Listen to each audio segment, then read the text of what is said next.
Bonsoir, je m'appelle Caterina Vetrugno et le travail que je vais présenter ce soir, c'est ce que j'ai fait dans le cadre de mon diplôme de master à l'École spéciale d'architecture de Paris. Donc je me suis intéressée au rôle et à l'emplacement de la mort et des morts dans la société contemporaine et dans notre quotidien.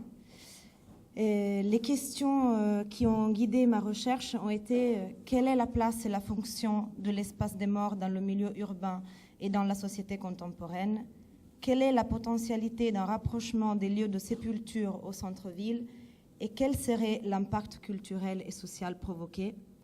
Enfin, existe-t-il un moyen de réintégrer la nécropole à l'intérieur de la métropole et dans l'espace du quotidien?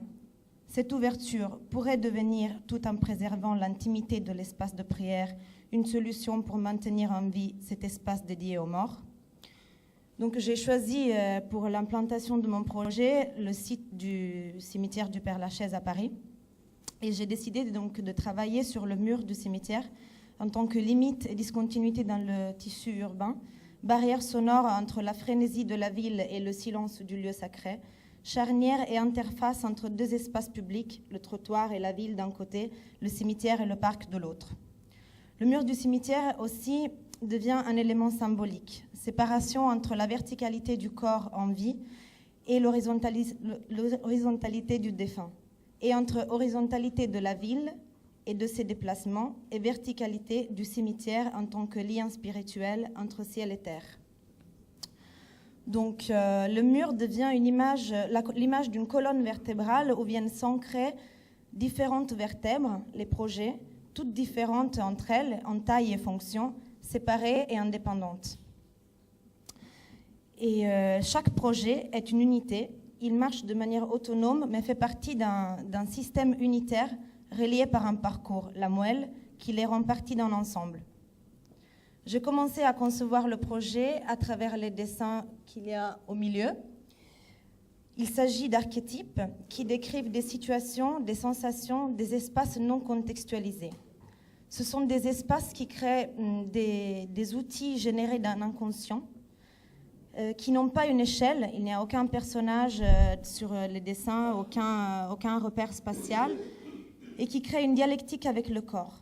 Ces images énigmatiques, une fois mises à une certaine échelle, combinées entre elles et contextualisées, ont généré les 11 projets que j'ai proposés.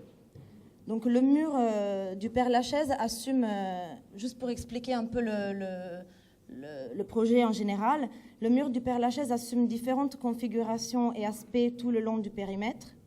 Là où le mur est aujourd'hui inaccessible parce que recouvert d'une couche d'habitation, j'ai proposé un parcours intérieur au cimetière, suspendu et accroché au mur existant.